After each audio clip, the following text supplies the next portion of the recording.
Donc je vais vous parler un petit peu plus de la scénographie pour la pièce de théâtre Tu restes flou et je reste inquiet, de la compagnie Entre, et plus précisément de ses enjeux qui sont parti pris, mais aussi les voies que j'ai d'abord envisagées puis pris avec cette scénographie, et les problèmes qui se sont posés. Le premier enjeu a été de répondre à la problématique et à la première directive de la compagnie, qui était de créer une scénographie qui fasse costume.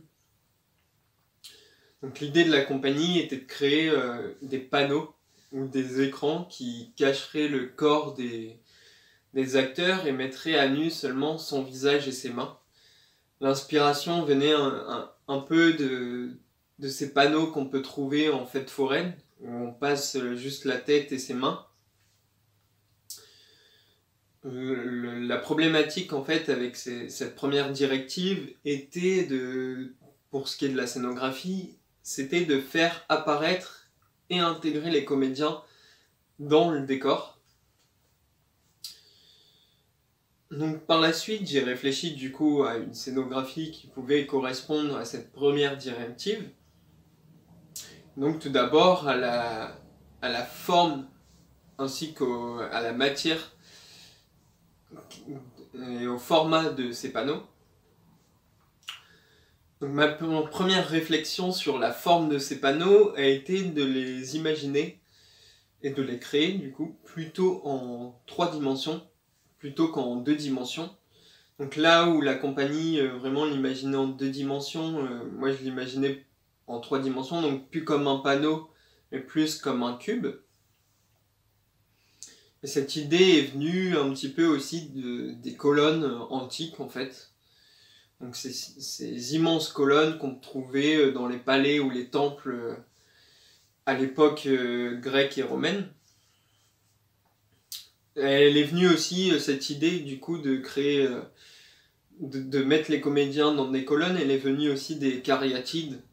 Une cariatide, ce sont des statues de femmes soutenant bien souvent des entablements dans les palais ou les temples grecs, bien souvent,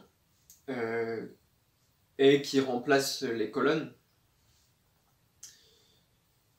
Donc ma première intention en termes de scénographie, mon premier parti pris était de créer du coup des colonnes plutôt que des panneaux. La deuxième question qui s'est posée, la deuxième problématique avec cette directive et en termes de scénographie a été comment les acteurs allaient intégrer ces panneaux, donc, qui sont devenus ces colonnes, comment ils allaient l'intégrer et comment, entre guillemets, ils pouvaient les traverser, laisser apparaître leur tête et leurs mains. Donc cette réflexion m'a amené aussi du coup à réfléchir sur la matière et le matériau dont allaient être composées ces colonnes. Donc les premières idées sont venues de panneaux faits en fait de tissu, d'un tissu assez rigide mais en même temps assez souple pour que le comédien puisse laisser passer sa tête et ses bras. L'idée aussi est venue plutôt que d'un tissu de corde en fait, qui laisserait du coup la place au comédien de passer encore une fois sa tête et ses mains. Une autre idée qui est venue en parlant avec la compagnie a été aussi l'idée de projection, donc d'avoir une toile, que ces colonnes soient faites d'une toile tendue, où d'un côté on aurait le comédien enfermé dans cette colonne, et de l'autre côté on aurait la projection de son visage et de ses mains sur cette toile tendue. L'idée aussi une des idées a été de créer toujours avec un tissu en fait, pardon, pas un tissu mais plutôt utiliser des panneaux translucides qui laisseraient en fait plus ou moins qui laisseraient apparaître plus ou moins l'acteur en fait dans un flou plus ou moins visible en fonction de son approche et de la distance qu'il entretient avec ses panneaux. Mais pour finir, l'idée qu'on a retenue avec la compagnie était la première idée qu'ils avaient eue de créer vraiment des colonnes rigides, donc dans des panneaux rigides et solides, dans un matériau du coup solide, donc pas dans du tissu mais vraiment dans quelque chose de dur. Et c'est une idée au final qui était la plus intéressante parce qu'on gardait cette identité que peuvent avoir les colonnes, qui est de quelque chose de, encore une fois, de solide et vraiment d'ancré dans le temps. Le problème qui s'est alors posé avec ces colonnes, ça a été tout d'abord le format de ces colonnes, quelle dimension ils allaient faire, et surtout la perspective qu'ils allaient donner et le point de vue qu'allait avoir le spectateur sur ces colonnes. Car en effet, dans la pièce, on compte 9 personnages, donc ça voulait dire 9 colonnes. Donc il ne fallait pas que les colonnes qui soient par exemple en nez de scène cachent celles qui sont en fond de scène. Donc grâce à des maquettes ainsi qu'à des 3D, on a pu réfléchir en fait et essayer de trouver une solution pour qu'aucune des colonnes ne cache les autres et du coup qu'on n'ait pas une certaine importance sur certaines colonnes et pas d'autres. Donc on les voit tous en fait pour qu'on puisse voir chaque personnage. Et en fait la solution qui a été apportée c'était de décaler un petit peu ces colonnes, de peut-être les tourner un petit peu, les mettre de 3/4, etc.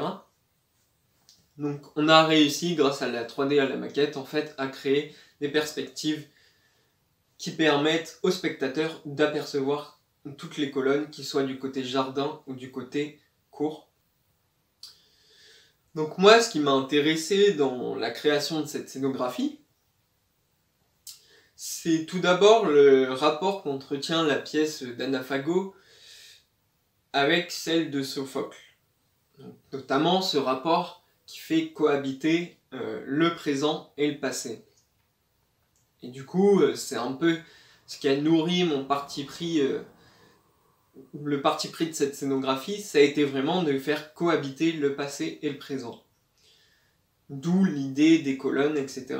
Et c'est vrai que ces colonnes qui nous rappellent les palais antiques sont aussi très modernes dans leur aspect, donc, parce qu'ils sont très simples et très épurés. Ce qui m'a plu aussi avec cette scénographie, et qui a été du coup un petit peu le gros problème de cet enjeu et de ces directives que la compagnie m'ont donné, ça a été d'imaginer et de réfléchir à comment les acteurs